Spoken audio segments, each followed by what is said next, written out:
Welcome everybody. I am delighted to see you. I guess not see you, but I'm delighted that you're here.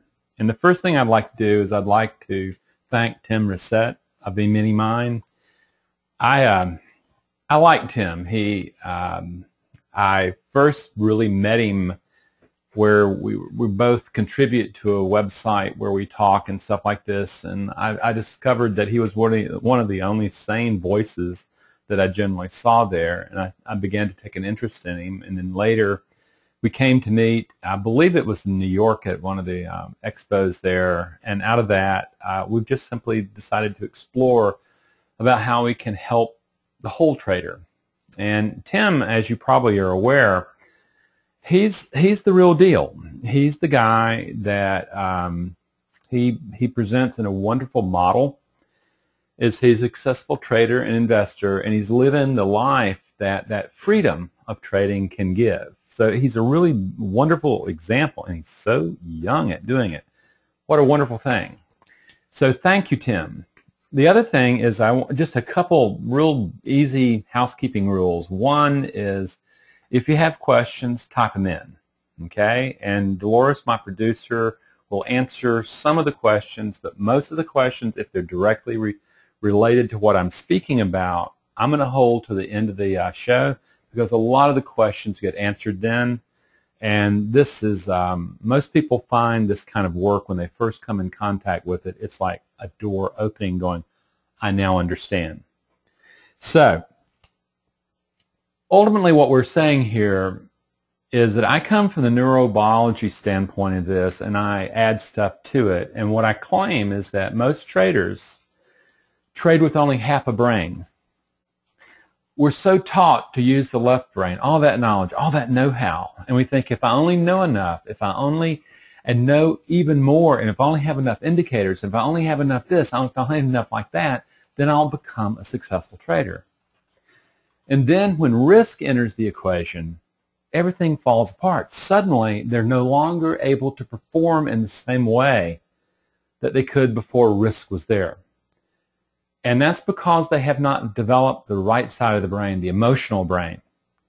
And the truth is, the emotional brain produces the mind. Out of the emotional brain comes the kind of thinking you're capable of. And if you're not developing the emotional brain, you're not really developing the whole trader. You're not producing the trader that can actually win at this game. So from there, let's take a look at this, okay? Let's take a look at this. Here's what I see all the time. There's a dream that exists in the eye of the beholder when evaluating trading as a new career. As a matter of fact, I just referred to it with Tim. He's the entire package. He's come in, he's learned how to make money, he's learned how to invest, he's learned to trade, and he's got this daredevil mountain bike riding thing and caressing, going around the world and doing all this stuff. Man, he's living life large. And everybody has a dream in some way, maybe not Tim's, but they have this dream of, I want to do that. And they start doing the cool things that everybody does. I'm going to work hard. I'm going to learn. I'm going to know how to trade. And then you start that. Then you start the affirmations. You start the visualizations. You start the positive thinking. I am a successful trader. I am a disciplined trader. I can conquer trading. And you read and you read and you read and say, I am going to believe this. I'm going to believe this. I'm going to believe this. And then all that hard work, all that knowledge acquisition, and that belief in success lead to the mind ready to trade. And what happens? The trader still trips and falls on his face again and again and again. And this can go on for years. I got an email from a guy the other day that I'm meeting tomorrow that has blown so many $50,000 to $80,000 accounts that he's gone through his life savings. He's gone through everything, and he's going, what have I done wrong? And I so wish he had come to know a person like me earlier so that he didn't have to go through this much suffering and pain, but he did. So you trip, okay? But, you know, you hang doggedly onto that persistence of positive thinking. I'm going to persevere this, and you say, yeah, I can taste the victory. You know, it's so close, but so far away. It's so close. I can smell the victory. I have the knowledge. What is it that blocks me from this potential? You know, why do I keep falling short of my trading goals? And what I want to let you know is performance and knowledge are very different, okay? And the mind that most traders are bringing to the performance of trading is not the mind that's going to produce success in trading. Knowledge has to be tempered by the environment that it's going to be used in. That's exactly what the armed forces do when they're training young men to become warriors. They put them out in basic training, and in that war simulation, those are real bullets above their heads. They're producing as close as possible the smell of death, the feel of death, so that they can train their men to operate in that environment. A great tennis player, a great chess player, a great baseball player, football player, golfer, they're doing the same thing. They're putting themselves in the environment and they're saying, how do I train my mind to perform at this level? And what happens in trading, though, is you start getting really focused on financial goals rather than performance goals. And the problem is that when you're looking at the health of your trading account and saying, well, gosh, I'm down a little, I have to make this much more money before I can quit for the day, what you're doing is you are setting a trap for revenge trading. You're setting a trap for the triggering of fear. Okay?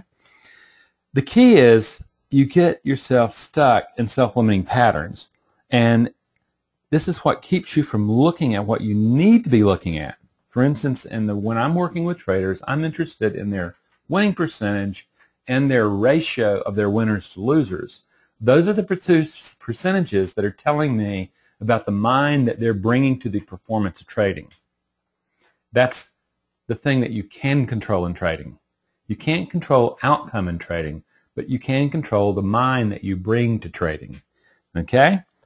And most people end up trading harder. They want to make up for other losses. This is not the way to do it. This is not the way to do it. And ultimately what this leads to is choking in the clutch. How many of you have seen a perfectly fine setup show up and you see it, it's just sitting there, it's a fat one just sitting in the middle of the strike zone, and then you say, I hesitate, I need more confirmation, I need more. Or you've been in a trade where you understand the market structure, you understand how much flux is going to be happening, and you've given it the right amount of lead, you've got your stop set, you know how to do that, and it's bouncing around on you. And by the time you have been able to get that sucker through the red when it's gone against you, back to where it's in the black, all you can think about is get the profit right now. Get out while you still have some money. And what you've done is you choked in the clutch in the moment of performance. Then you see that trade with regularity go on and hit the targets that you were predicting. Wow. This is where your hidden beliefs, emotion, biology, and circumstance, they all conspire to hijack the mind's capacity to perform in the clutch. And this is the cost for ignoring right brain development. Okay? That's the cost. When you ignore it, what you do is all you're doing, like this ostrich, you're projecting your submerged beliefs onto the markets. Okay? Ultimately, you're trading your beliefs, and you get feedback in your trading account about the effectiveness of those beliefs if you're listening. If you're trading from fear, fear is in a state where you're believing with certainty that bad things are going to happen, then what you're going to do is you're going to see the potentiality of bad things, and danged if you don't manifest them. There they are. And ultimately what I've discovered is when you cut out all the BS, that the only assessment tool that you can really use to assess belief systems that you're trading with is your trading account. It cuts through all self-deception. It cuts through everything.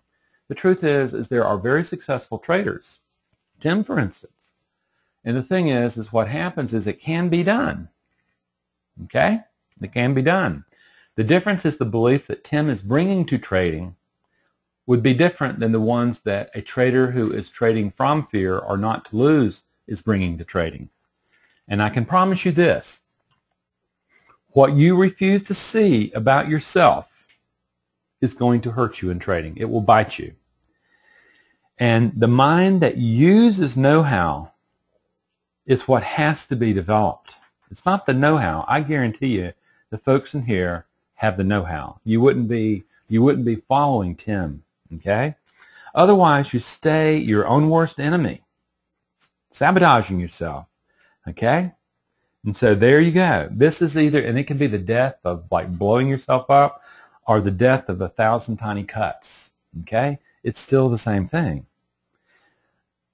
This is where most people stay stuck for years and years and years. Some evolve through it. Other people just simply get out of trading. Other people finally just blow up as much money as they can stand. But ultimately, how do self-limiting patterns get started and then continue to persist? Okay, this is where, the thing is, it's really hard in my work to get outside of biology because it's so powerful. It takes over psychology. This is where your biology, your brain, emotion, circumstance, experience forge a mind to enhance survival chances, not success in trading. This is called the formative period of your brain, and you set up patterns about how you can effectively manage uncertainty, okay? And ultimately, your brain is set up to find certainty, and what it finds, okay, in trading is that the emotional brain does not distinguish between uncertainty, ambiguity, confusion, and fear. Anything that compromises certainty is perceived as a biological threat to the emotional brain. Okay? Even when it's a low-risk, high-reward trade, until you are able to train that right brain that has all this stuff going that can't distinguish psychological discomfort and uncertainty from fear, biological fear, you're going to still be running into the same problem over and over again, no matter what you tell yourself you believe. Okay? So ultimately, when you're looking at it, when your limbic system, when your emotional brain finds a solution to avoid threat, it doesn't matter if it's good for you in the long term or good for you in the short term. All the emotional brain cares about is the avoidance or the attack of threat so that it's no longer a threat. The point is this, is the brain wires a success strategy into circuitry so that it pops up every time the brain perceives threat, uncertainty. You will have seen this as a trader when you're trying, if your little finger freezes on that mouse when you're trying to pull the trigger, or if you just go bananas when you're trying to manage a trade and you jump out of trades or you just go bonkers, you have experienced exactly this, okay? Then understand this is called adaptation and habituation, and if you've really traumatized yourself, if you've had some really serious losses, the brain perceives that as traumatization. Now, what do you think when you start trying to trade after you've just lost 10,000 bucks or whatever? What do you think it's going to do? It's going to avoid that like the plague. Whether or not you can think yourself through it or not depends on whether or not you can regulate the impulse of the right brain. Then any perceived threat then triggers this automatic response. Wow, it's on automatic. And this emotional learning takes precedence over thinking. And it becomes the submerged belief that's out of awareness. And like radar, it starts seeking out similar threats to certainty and finds them in the uncertainty trading like crazy. And the difference between trading and the rest of life is you can ignore a lot of life because it's so darn slow. It takes a long time for it to catch up with you. Trading is like instant karma. It catches up with you almost immediately. So what you'll discover is the more you resist, the more it will persist. Okay? Denying the fear, hey, the fear's not in here, it's out there. No, the real fight, the real battle is always an interior fight with yourself. Denying the fear only strengthens its ability to ambush clear thinking. Willpower, to be honest with you, is highly overrated. It becomes simply overwhelmed when emotional circuitry is triggered. Ask any person with PTSD and you'll know what it means, okay? Ignoring it just gives the circuitry more power because it shows the amygdala, that's that little almond part of the brain that really manages fear, that you cannot manage, and it doesn't trust you to manage yourself in uncertainty in trading. And then you try to suppress that the emotional circuitry, and you bottle it up, and it just gets stronger and stronger, and it hijacks thinking so easily. And what does it really look like?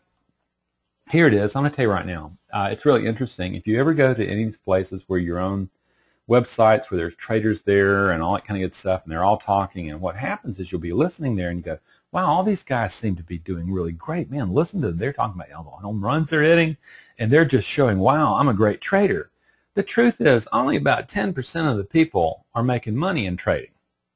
So if you're in a room with 100 people, no matter how many people are talking about how great they are, only 10% of them are consistently making money. Some of them get lucky, but only 10% are actually making money, that they've really achieved this emotional sobriety. So the key is what happens is not taking personal responsibility for the effectiveness of your beliefs. That's what happens to most people, and it's what keeps them stuck. Okay, it's what keeps them stuck. And believe me, in neurobiology, what you discover really quick is that you see what you believe. Okay? You don't see the reality out there. You're projecting your beliefs onto that reality, that market, and you're trading those beliefs. And then what happens, you can be grandiose all you want until sabotage happens all over again. And here it is. Understand this. Right brain drives left brain. And until you get that, what happens is this. It's pretty much like in the heat of the moment, particularly, everything's going just fine, and then things get tense. You've got this thing just, it's really tense deal. You're going on, it's heat of the moment. Those submerged beliefs right there become the operational beliefs. They blow out your rational thinking, and it blows up the performance in trading. You can talk the talk of risk management, but the untrained mind, sensing uncertainty and risk, triggers the emotional automatic program response rooted in fear of loss and hesitation. You see it over and over and over again. And if you've ever wondered, why do I keep doing the same stupid thing over and over again? My friends, this is why. Okay? Because you are not equipped to get at the submerged beliefs and change them. They keep torpedoing you. Okay? Now that equipped, the question really becomes is, well, how do you change the beliefs and the emotional responses to uncertainty in order to create the mind that can manage probability? First and foremost, by recognizing that you're an emotional being rather than a rational being. Okay? Thinking is highly overrated, and Descartes was wrong. The difference between Western thinking, Descartes would say, I think, therefore I am. What the Buddhists would say, I am, but who is this I? A far more powerful question. And so we're going, well, what do you mean? What do you mean? And then you start going, well, the real key is developing the emotional intelligence so that emotion and mind work together. That's the key. And here you have, you have the genius of all time, okay? And here you have this real left brain looking guy on the left, and then all of a sudden you also see this guy on the right. He was both. He was both. That's what made him a cut or two or three or four above the critical thinkers of his time, okay? Left brain knowledge is not actionable under stress if the right brain is not taught to manage fear, okay? And unfortunately, most traders haven't got that.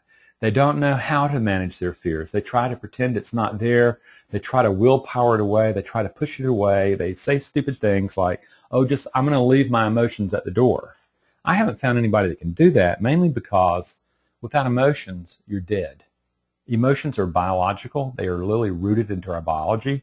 And as long as you have a ticking biology, you have emotional responses to the environment, and you need to learn to manage them. And ultimately what happens is struggling traders have a well-developed left brain, but they have not trained the emotional right brain. So what you got is pinking in the brain. You got a diabolical brain that cannot ever, there's things always going wrong and blowing up the plan to conquer the world.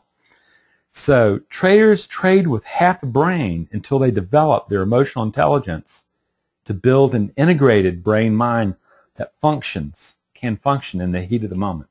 And by the way, friends, this is no different And what happens in other performance driven endeavors like football, like tennis, golf in particular, what you do is you see this integration. You see this integration that has to occur for right brain and left brain to get together.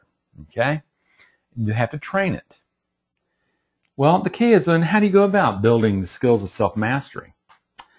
What I have discovered is that there's really 6 steps. There's 6 things that have to be really focused on. First is emotional regulation. I'm going to talk about each of these. The second is mindfulness, and with this, a new understanding of what mind really is. Number 3 is discovering the submerged internal dialogue. That's the one that you've been really trying to put off, trying to avoid because it's a little uncomfortable, and you'd rather do something else other than deal with that internal struggle. The 4th is actually freeing your heroic nature from exile. More about that later. And then embracing the internal struggle from a heroic mindset. In trading, what that really means is that instead of approaching uncertainty from fear, or fear of losing, or fear of loss, you approach it from disciplined impartiality. The mind that you bring to the uncertainty of trading to life is what makes the difference. That is the edge. Okay? So let's take a look at these. First, let's take a look at emotional regulation. You know, most people put the cart before the horse. They really believe that, thinking comes first and out of thinking comes emotion. Nothing could be worse. I used to be a cognitive behavioral therapist where we really believed that out of thinking came emotion. And when I started studying under Stephen Stosny, one of the fathers of emotional intelligence, I discovered that I had been working literally like these guys right here with the horse behind the cart and me doing all the work. Okay? And I can promise you that managing the mind begins with managing the biology of emotion. Emotion is biological. It takes over thinking. And the right brain determines how the left brain will think. Until the right brain is properly managed, critical thinking skills are compromised in the heat of the moment. You probably have noticed that in your trading. If you have been trading for a while and you're past the little love affair, honeymoon stage of where I'm just going to learn how to do this, and gosh, I'm going to learn how to do this, and I'm just going to learn all these patterns, and I'm going to be able to recognize patterns, and the world's going to be groovy. If you're past that and you realize, wow, I'm going to tell you, this is a slippery slope, I really need to manage the mind, because ultimately what you discover is emotional regulation is really the thing. How many people have experienced what this poor guy's experiencing? Absolutely. And what you discover is you can regulate the intensity of emotion because they're biological. They're going to have a signature. They're going to have a breathing signature. They're going to have a tension signature. Like with fear, notice like tomorrow when you start trading, notice what happens when you start having fear. You most likely will already actually start the day from fear. And what you're going to do is you're going to start noticing your breath, and you're going to start noticing that you have shallow breathing. You're going to start noticing when things get tense, you hold your breath. You'll start noticing that your muscles start tensing up. What you're doing is you're triggering arousal of an emotion. And if you don't learn to interrupt that real soon, that arousal is going to crank up to the point where it's no longer arousing, but it trips and becomes a feeling. And a feeling is not touchy-feely, my friends. A feeling is literally the emotional chemistry pulsing through your brain and through your body. And when you feel it, your thinking is compromised. Okay? Then what happens is it just cascades out of control. Then all that attack of void happens, and before you know it, you think you're a loser, and everything just cascades. However, you can regulate it by simple breath. Herbert Benson did that in the 1980s with a relaxation response. He discovered that you could not do bellows breathing. You could not do muscle relaxation and maintain states of anxiety and fear. It would produce calmness. This is the first fundamental skill that every trader has to learn. And in my course, that's the first thing you do. It's not sexy, but until you can manage the breathing and the tension of an emotion, you can't get to mind. This is crucial, friends. This is crucial. Look at it tomorrow. And if you really want to do it, in a lot of my training, I actually use a video camera where we videotape the client, as he's trading, and particularly during critical moments of his trading process. And what we do is we're looking at it, and they are blown away by how they'll catch themselves rocking, they catch themselves just tense, they catch themselves holding their breath, they're tapping their pencil like crazy, they're rocking in their chair like nuts. What happens? They're out of control. They had never seen it. This is an interruptible moment, and it can be done volitionally. So there you go. You get that, and you finally get this, okay, now you've got your body calm. By having calm body, you actually produce calm mind, and the door to the mind opens. Now, this is when mindfulness becomes enormously important. And mindfulness is the human faculty for being able to step back out of thought and belief and recognize that you and your thoughts, you and your beliefs are not the same. That in fact, all that your brain has done has organized you into belief patterns that allow you to coexist and survive in the environment that you were born into and live in. And that's why, my friends, you keep repeating the same things that you did from childhood and adolescence into adulthood. That's why the woman keeps marrying the alcoholic mind when you would think after 3 or 4 of them that it would make better sense to find someone who doesn't drink. So this is mindfulness, okay? And it's a key skill. You've got to learn it, okay? And as you learn this mindfulness skill, and of course I would have special techniques for training it, what you do is you use mindfulness not as an end within itself, but you use it as a tool to look inside the mind, to look. This time you're not trying to ignore the hidden beliefs that you don't want to deal with. You're going out looking for them. You know that fear is actually your friend. It's going to tell you where you need to go to transform the self. Emotional regulation, mindfulness allow you to see the submerged beliefs that you have been avoiding. And what you do is you learn, and in my language I call it the internal dialogue, is you discover this internal dialogue within me where there's this super critic, this inner critic, and this adapted self that has fear. Now you will, is that true, Randy? What is that? Well, I'm going to tell you something. You think of the time you have the most problem in trading, and it's usually at entry points or in the moments of managing a trade or exiting a trade poorly. You look at those things and you start going, have you ever noticed beating yourself up? Have you ever noticed that you just said, wait, no, don't. What if I lose? What if I lose? What if I lose? God, I got to get out of this trade. I got to get out of this trade. That's the internal dialogue. It's not you. You are not having those thoughts because you have been fast asleep as an observer. They are having you. This is what has to stop if you're going to transform the mind that you bring to trading. So you learn how to do that, and you have this internal dialogue going, my God, I've been living most of my life in this place. Yes, that's why Buddha said life is suffering. People get stuck in this internal dialogue, and they mistake it with life. They mistake it with who they really are. The key is that your whole thing is that you can free your heroic nature from exile. In the same way that you have fear and criticism living within you, is what Donald Eagleman in Incognito was called the community of rival programs in the brain. You have fear as a program in the brain. In the same way that judgment and fear live within you, so do courage, so do discipline, self-compassion, and impartiality. These are the qualities that you can develop. And they're there, friends. They're burned into DNA. They're the community of rival programs. It's just that your mind for trading has been organized around more destructive elements of the self or self-limiting parts of the self rather than empowering parts of the self. This can be done. And so what you're really doing is this, is you're coming to a moment where you're going, these emotional programs, and I interlink them with Jungian archetypes. And the program is more important than the archetype because the program you feel. You feel the courage of a warrior. You feel the discipline of a ruler. You feel the self-compassion or the self-soothing of a caregiver. You feel the impartiality of a sage.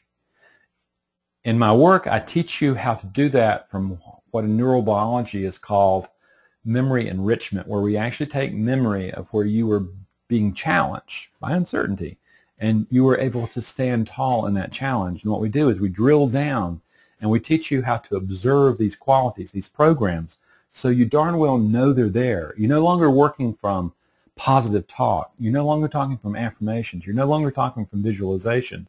You're working from memory of performance, and that you darn well know it happened. You know it's there.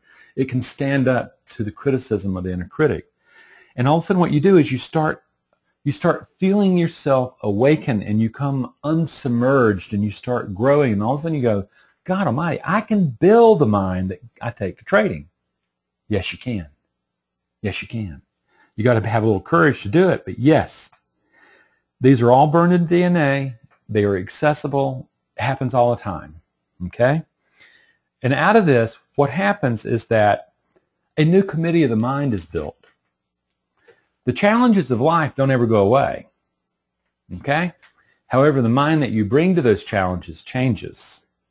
Okay? There was a very wise man that said, in this world you will find trial and tribulation, but take courage, for I have conquered the world. And that was Jesus Christ, by the way, okay? Now, what I want you to recognize is what he's doing is he's choosing to address the challenges of life from a position of courage rather than a position of self-deception or fear. Suddenly what you're doing is you're building a mind, and instead of choking in the clutch from this, oh my God, this is what I would call the orphan or the adapted voice, and its fear and this criticism and self-doubt generated by the inner critic, suddenly what happens is you're pulling forward these other elements of the mind, these other programs living within the community of the brain. You're pulling them forward, and you're orchestrating them to become the new committee of the mind rather than the old historical mind. And suddenly, yes, you're still going to be in rough seas. The difference is the mind you're bringing to the rough sea is the one that can prevail in that sea, that can manage what the sea gives it. That's the power. This is suddenly, you're no longer facing trading uncertainty from fear. You are facing, embracing the uncertainty from a patient, disciplined mindset. And out of this, you begin to master the dragons within you. You engage the inner struggle from a position of interior strength rather than weakness. And you realize that the inner critic only has the power that you give it. And you begin to realize you no longer need to give it. You start taking responsibility for the mind that shows up in the midst of your life, in the midst of a moment. It makes all the difference in the world. And there you go, friends. But honestly, even that's not enough. The last part of my work is really about becoming intentional as a practice. You just don't show up and decide to start your machines and start looking at all the squiggly lines for setups. What you do is you establish, like any skilled performer, be it golf or be it what, you establish a practice that allows you, just like if you think about an incredibly good baseball hitter, you watch him in the on-deck circle, and he's got this routine he goes through. He's got this process he's going through. Now, you may just think it's calisthenics. No, it's not. It is a process that he's derived over years and years that allows him to get into a particular state of mind that can hit the 100-mile-an-hour fastball. So, it's his time at bat. He's got the mind settled. He's ready to go. Remember, this is a developed mind that he called into place. It's not something, he just didn't walk up to the batter's box and start taking a look at pitches. Then when he gets into the batter's box, what do you see him doing? He'll take a pitch, he steps out of the box, he reasserts state of mind, he gets back into the batter's box with the mind reasserted. He has managed his mind generally before he gets in the batter's box. In your case, you've managed your mind to be a particular mindset, what I call trader state of mind, before you start trading. Then what he is also doing, when he gets in the batter's box, he micromanages his mind each time he takes a pitch. The same thing in the training I do with folks is you end up micromanaging the mind for particular moments, and you realize that, no, what happens is this is really about the management of the mind that you're bringing to the trading situation. It's not about whether or not Tim is going to teach you to be a better trader. It's literally about what mind am I bringing. Okay? So there you go. You got it. You get this thing and you learn how to maintain it. It becomes powerful, and you not just, and by the way, it just doesn't happen in your trading life. What you start seeing is that this starts happening all over your life. And I want you to understand, when a surfer is a perfect illustration of this, he really has to have a centered mind to take on a wave like that. Okay? I've been in waves like that, and I can promise you that my mind was not centered. And it had no business, I had no business being there. Now, how do you become the change? Because ultimately, if you keep looking for the change outside of the self, you're never going to find it. You're going to stay in left brain stuff. You're not going to do right brain. Here's what I encourage you to do, okay? And this is when you say, well, okay, Randy, what I really get is that I get this right brain, left brain stuff, and yeah, I really have got a really high octane left brain. The problem is my right brain, the emotional brain that I need developed to be able to basically harness the thinking, the knowledge of my left brain needs development. Here's what I encourage you to do if you're a beginner, okay? I really don't work with traders unless they've been trading at least 2 years. They need to know a methodology. They need to know that that methodology is successful, okay? And that they can trade in simulation. The problem is when they add risk to the equation, they know they fall apart or they don't produce the performance. We know that it's the psychological relationship to the management of certainty at that time. That's where I come in. If you're fairly new, explore my website. There are tons and tons and tons of free videos and free articles, and I put them up. I put new videos up. I put new articles up each month. There's a huge backlog there, and people will go there, spend hours. And that is literally how they learn the psychology of mind.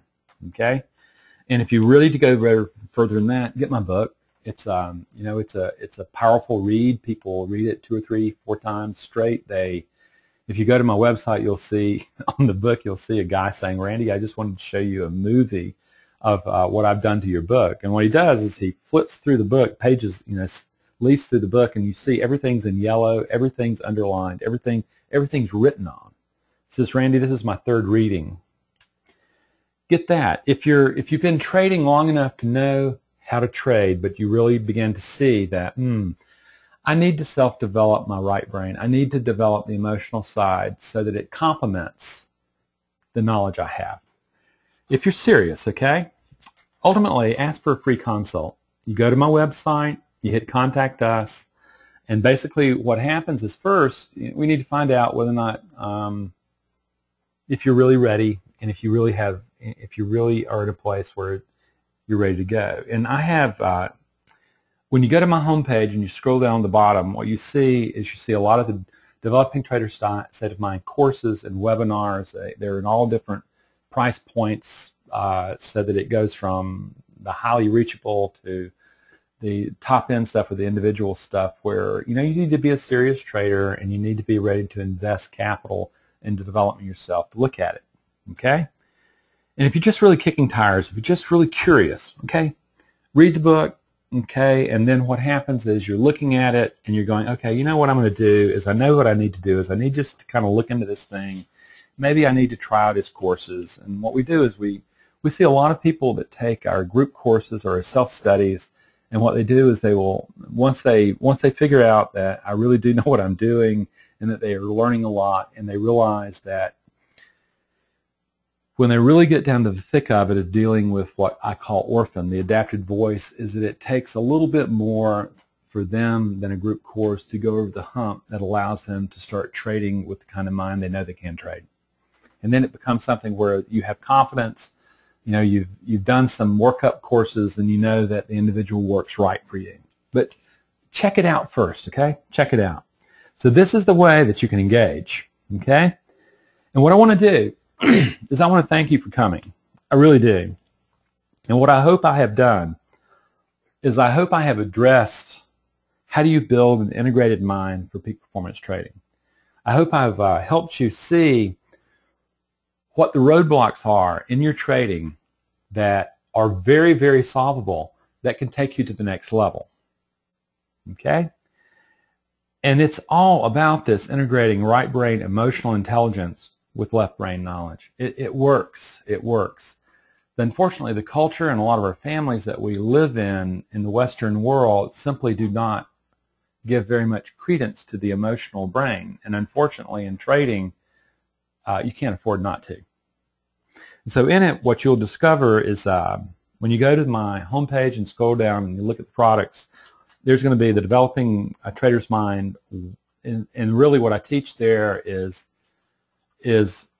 regulation skills and mindfulness skills. And I'm letting you see pretty darn cheaply what it's like and how you can start doing it. And then I go through the Developing Trader's Mind self-study and the group course and what I call the Premier course. And I have a video that explains all this on it, and Dolores also has charts that explains the differences, and also the Ignite program. So friends, I want to tell you, if nothing else, my wish for you, my prayer for you, is that you really find prosperity. You find what trading can really bring into your life. And I hope that you are able to build the right side of the brain that uses the knowledge that if you're following Tim, I'm pretty clear you're working on the left side of the brain. And the key is on the right side of the brain, if you're looking at it and say, I really need to work on this, then let's talk. Now, I'm also very willing to answer whatever questions you have. All you do is you type them in, and what happens, I'll read the question out so that everybody can hear it. And unless I have done such a marvelous job that I've answered every question for you. And while I'm waiting, again, what I want to do is I want to give thanks to Tim Rossett. E-mini Mine is, I liked him, and he is the complete trader. He's the guy who, I don't know if he was just born this way or if he evolved to become the trader he is. He's a big coach, he's great, and you're on a journey with him as he explains his life. And in the process, do we have any questions? Okay, well, we have a bunch of things that this is really great and stuff like that. So I'll tell you what, I want to thank you. It's been my pleasure to speak with you. I'm delighted you were here, and my hope is that you learned more than you thought you were going to learn in coming here. And with that, my friends, good trading. And wait, I do have a question before we leave here.